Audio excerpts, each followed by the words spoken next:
et bienvenue à tout le monde. Une vidéo de Swami Kriyananda de la série Ask Me About Truth, demande-moi sur la vérité.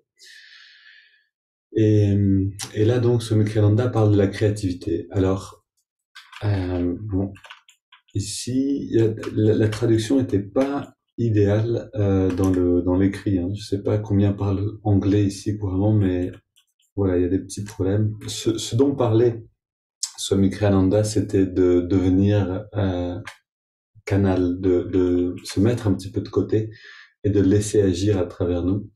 Et puis raconter cette expérience intéressante où, comme Yogananda, donc son maître, avait dit laissez Dieu agir à travers vous. Il avait décidé, il devait donner une conférence dans un hall assez plein, un endroit assez rempli, une grande salle, et puis il a décidé de laisser Dieu agir à travers lui.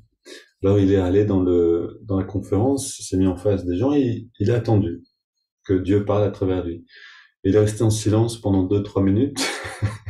Il disait donc que les gens pensaient qu'il avait freezed, quoi, un petit peu dans la peur, qu'il savait plus quoi dire. Donc les gens étaient un peu incommodés.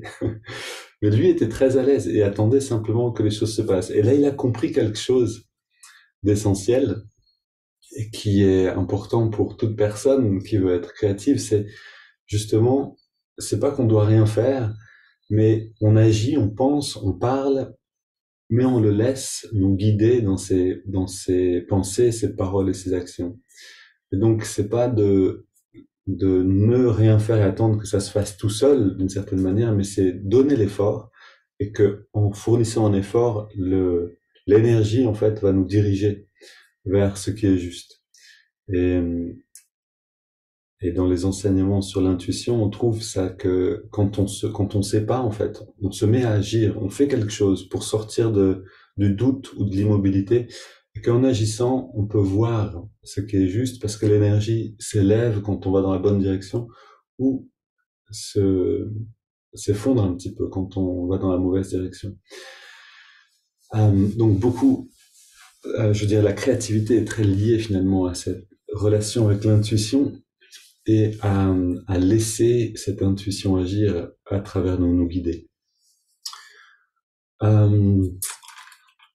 Donc, aujourd'hui, on va entendre un texte issu, donc à propos de la créativité, bien sûr, c'est la thématique de la semaine, un texte issu du livre Light Bearer, Porteur de lumière, la vie et l'héritage de Swami Kriyananda, qui a été écrit par Asha que vous connaissez, certains d'entre vous, Asha, qui est venu en France l'année dernière, et au début de l'année dernière, c'est ça. Voilà, et donc on va entendre un petit peu comment la créativité peut faire partie, en fait, de chaque instant de notre vie. Ok, on se redresse, on ferme les yeux, regard redressé.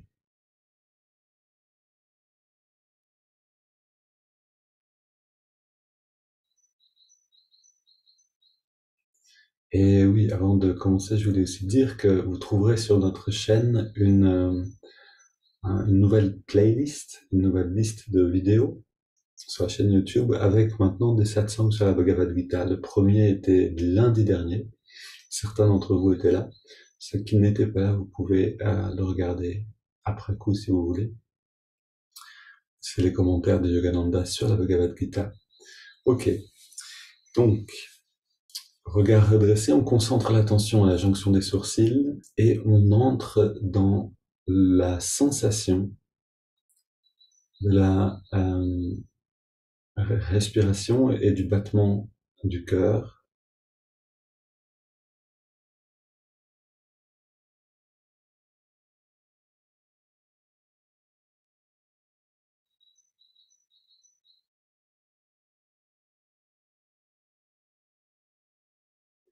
Parce qu'en devenant conscient de ce que Yogananda appelle le vacarme intérieur, c'est-à-dire ce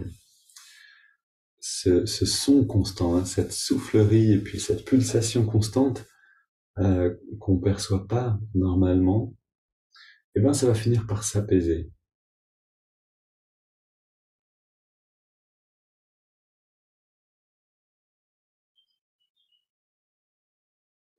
Et en fait, la respiration et le battement du cœur, donc ce bruit, cette activité constante, c'est ce qui nous sépare de cette réalité astrale dans laquelle on vit complètement en même temps, mais rarement consciemment. Donc un yogi a pour but d'atteindre cet état de repos total, l'arrêt temporaire du souffle, pause du cœur, liberté de l'esprit. Donc regardez qu'en observant ce souffle, en observant cette respiration et même le battement du cœur, tout va s'apaiser petit à petit.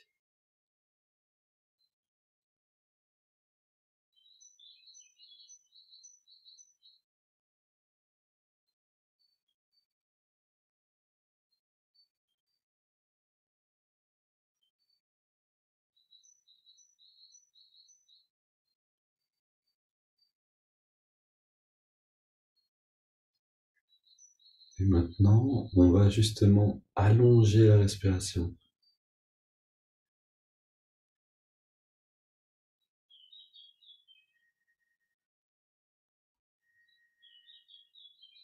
Aller sur l'amplitude maximum des poumons tranquillement. On inspire, on expire de manière contrôlée.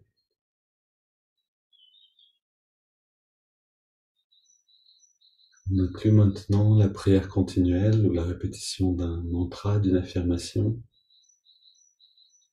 pour orienter le mental, le calmer également.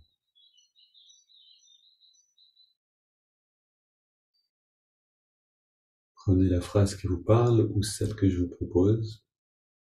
Ô guide divin, guide-moi maintenant et en chaque instant de ma vie.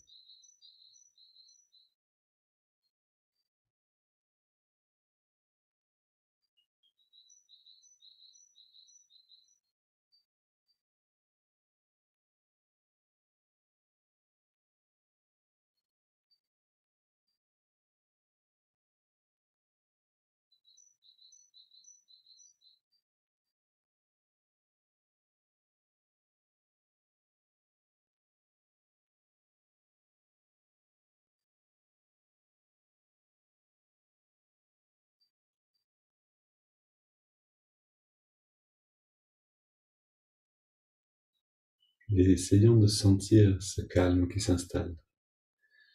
Pas seulement de manière abstraite ou subtile, mais vraiment concrètement. La respiration, la pulsation, le mental, tout qui s'apaise un peu.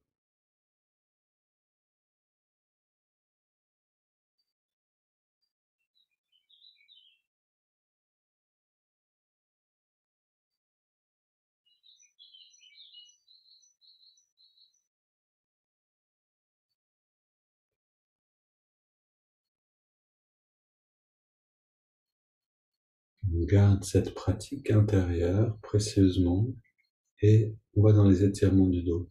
À la prochaine inspiration, on entrelace les doigts. Expire, on pousse les mains vers l'avant, on arrondit le dos. Puis, inspire, on étire vers le ciel. Expire, on se penche vers la gauche. Inspire au centre. Expire vers la droite. Inspire au centre. Puis expire, on se tourne vers la gauche.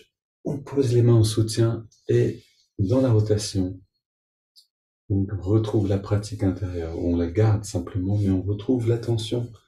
Je veux dire, l'attention est rentrée dans cette pratique.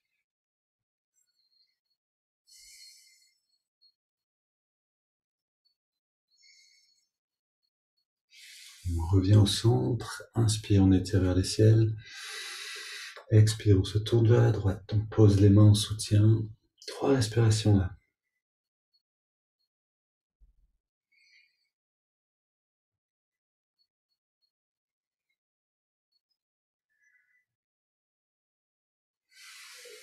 Et retour au centre. On pose les mains derrière, légère flexion du dos vers l'arrière. On ramène les coudes et les épaules en arrière. On garde le cou dans un angle doux. Et on prend ma respiration. Inspire par le nez, expire par la bouche.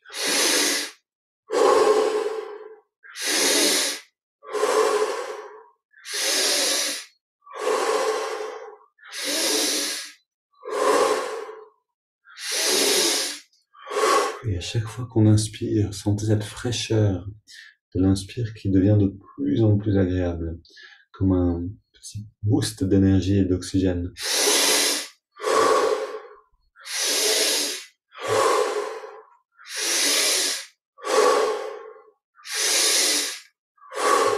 Une 10 dernières, un peu plus d'amplitude.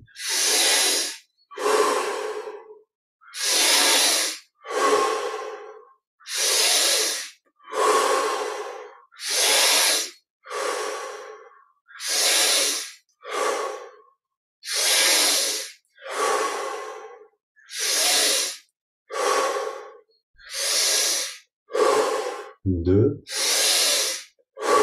dernière. On revient au centre, on pose les mains sur les cuisses pour vers les ciels, une grande inspiration et on garde l'air dedans. On détend tous les muscles. Et puis on laisse l'air sortir. Puis on arrête de respirer. Et l'attention est aimantée vers l'intérieur, par les sensations qui émergent maintenant.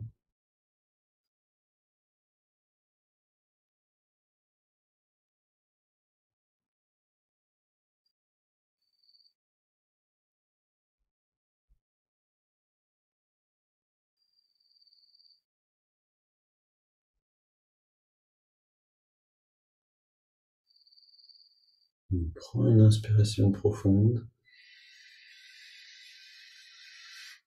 On garde l'air dedans, on rentre le ventre. On relâche le ventre et expire.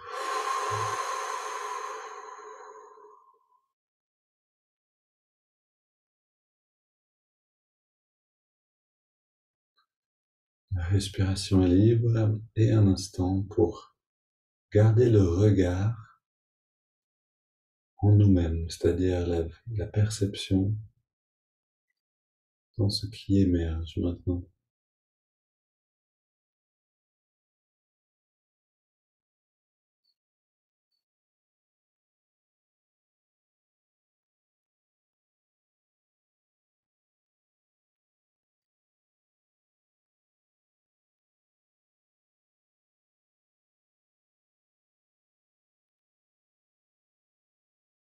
Devenir conscient de notre vie intérieure. Ressentir l'énergie de cette manière nous permet de ressentir les mouvements d'énergie et donc les émotions, les sentiments, tout ce qui peut modifier notre conscience. Et percevoir, c'est le prélude, c'est la première étape nécessaire pour apprendre à contrôler l'énergie et donc le mouvement de la conscience en nous-mêmes. Allons maintenant dans les contractions des temps. Double inspire par les narines. On garde l'air dedans, on serre les poings, on contracte les bras, les jambes, le ventre, le cou, la poitrine, le dos. Expire, détente. Encore. Jusqu'au maximum de tension.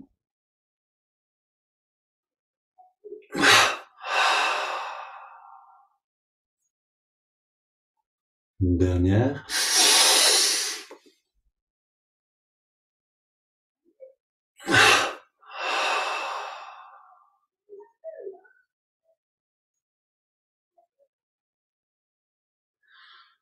Et dans cette détente, on inspire maintenant sur 5 par les narines avec prière continuelle, répétition d'un mantra ou d'une affirmation. Inspire.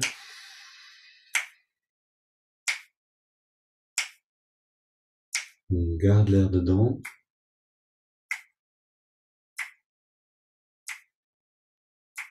Expire.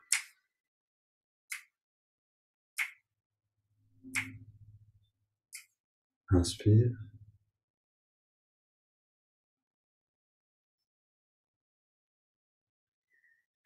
On retient le souffle.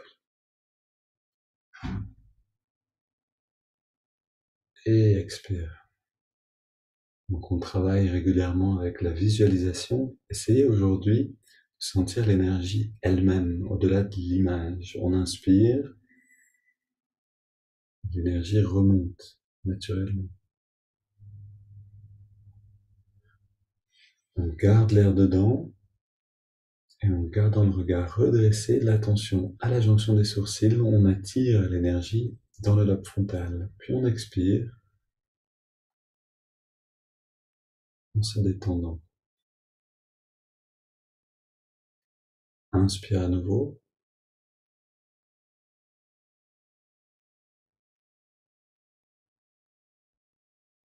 On garde.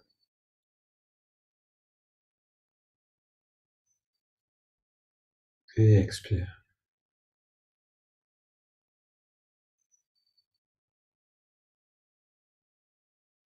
Dernier cycle, inspire.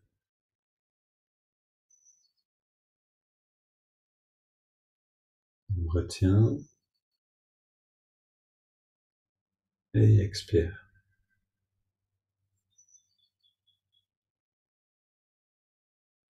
On prend une grande inspiration. Puis on laisse l'air aller et venir sans plus contrôler le souffle.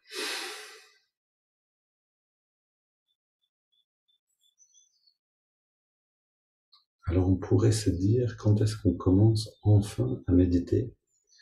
Mais en fait, toutes les préparations font partie de la méditation. Autrement dit, on peut, dans ces préparations, amener toute concentration, toute notre attention, à être entièrement présent.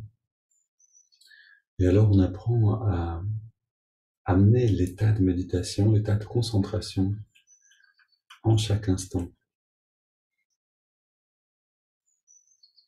La seule vraie impasse de la méditation, c'est quand on médite seulement assis, que le reste de la journée, on le passe dans l'agitation. On a besoin d'apprendre à faire déborder cette pratique dans les activités. Donc on profite de ces préparations également pour faire ça.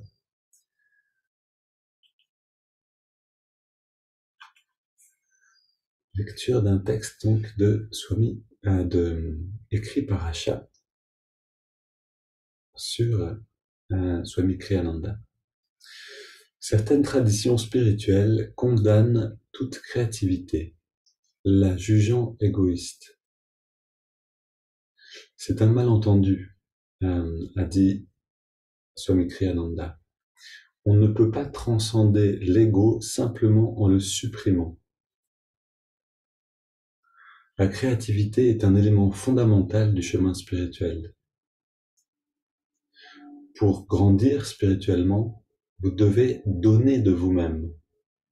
D'abord au divin, puis selon l'inspiration, d'abord à Dieu. Je voulais arrondir les angles, mais d'abord à Dieu, ça marche pas ici.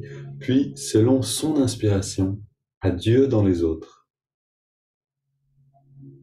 Je relis cette phrase. Pour grandir spirituellement, vous devez donner de vous-même. D'abord à Dieu, puis, selon son inspiration, à Dieu dans les autres. La prière constante du dévot doit être « Seigneur, aide-moi à mieux te servir ». Lorsque vous demandez à Dieu de travailler à travers vous, tout travail, qu'il soit artistique ou banal, mondain, devient créatif. Car l'esprit est toujours nouveau. Il ne se répète jamais, même dans les choses les plus infimes.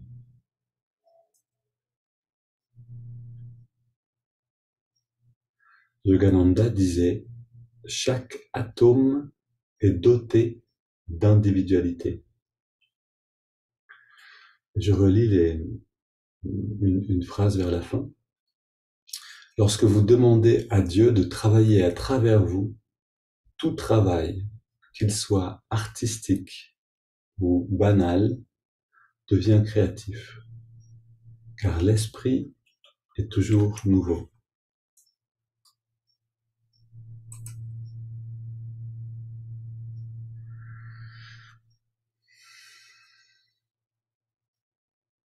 Et Swami Kriyananda disait de Yogananda, euh, il ne faisait pas ses lacets deux fois de la même manière. C'est-à-dire que pour un être qui réside dans l'esprit, dans cette grande conscience, les habitudes n'existent plus. Ça ne veut pas dire qu'on ne sait pas faire les choses, mais on est libre de choisir comment on les fait. Apprenons nous aussi à entrer dans cette fraîcheur constante de l'instant présent, en observant maintenant le souffle dans les narines, comme si c'était la première fois.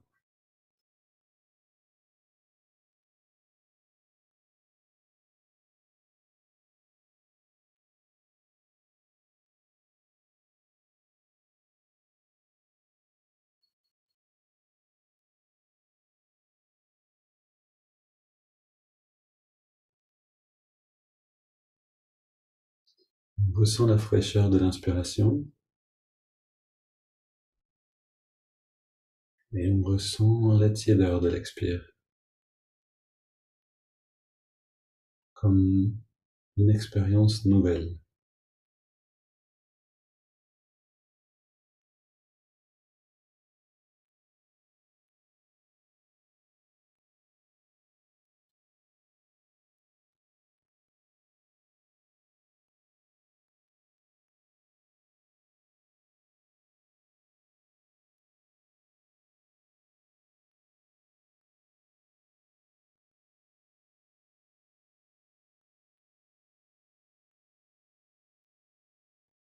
Et on plonge profondément dans cette sensation-là.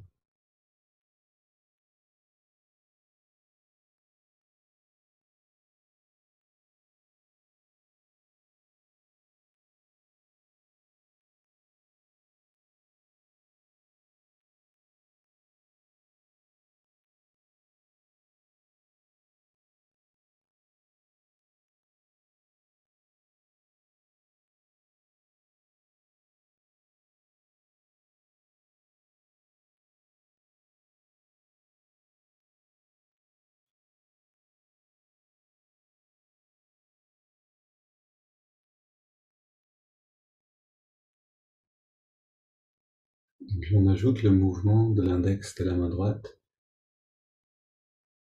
à nouveau comme une première fois. L'index de la main droite, à chaque inspiration naturelle, revient d'un centimètre vers la paume de la main, et à chaque expiration, on relâche l'index pour en même temps relâcher tous les muscles du corps.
On ajoute aussi maintenant le mantra.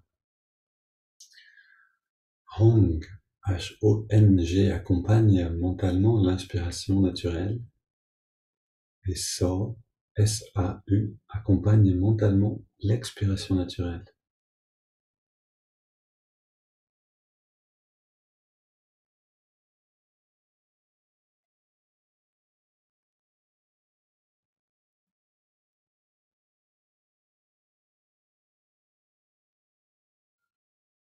À nouveau, faisons l'expérience du mantra qui affirme je suis cela, je suis cette conscience, ce bien-être. Faisons l'expérience comme une première expérience, avec la fraîcheur d'une première fois.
Et quand l'attention baisse un petit peu, si les pensées viennent et nous perdent un petit peu, utilisez la créativité pour retrouver une sensation fraîche dans la respiration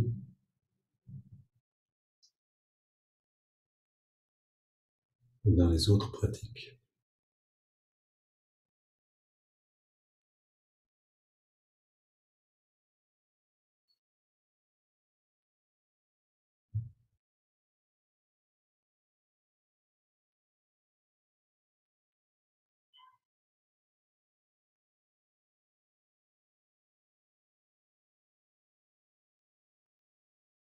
En imaginant par exemple que l'inspiration devient absolument délicieuse. Elle va le devenir et toute l'attention sera dans l'inspire.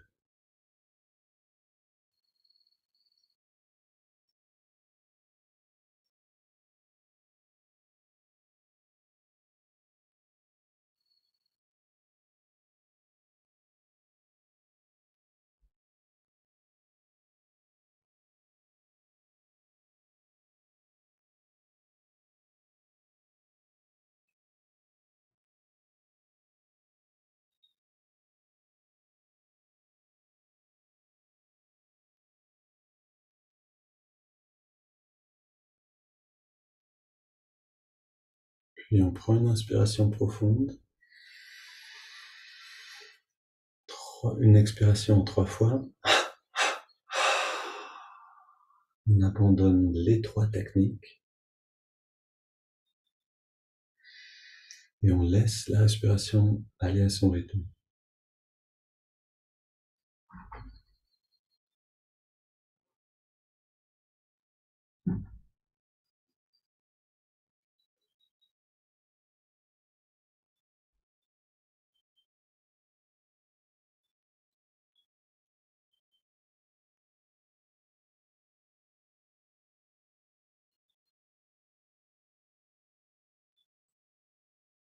Maintenant, ayant abandonné le mantra, l'observation du souffle et le mouvement du doigt, on rentre dans l'expérience de l'expansion de la conscience.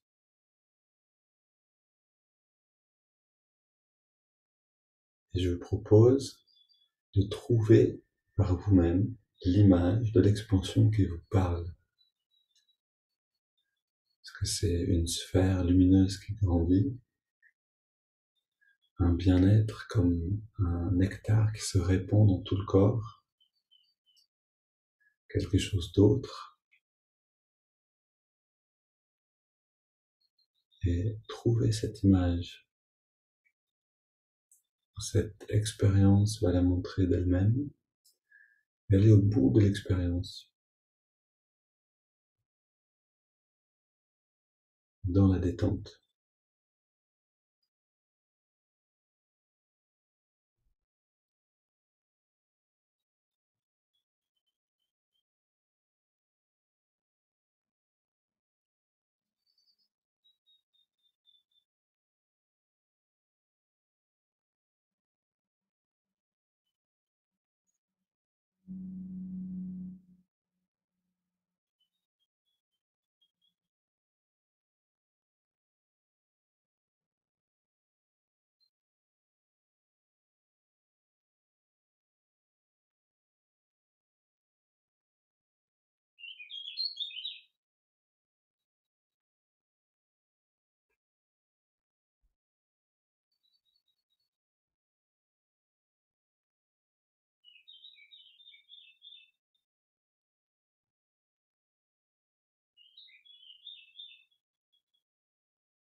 Une belle journée à tous, pleine de créativité.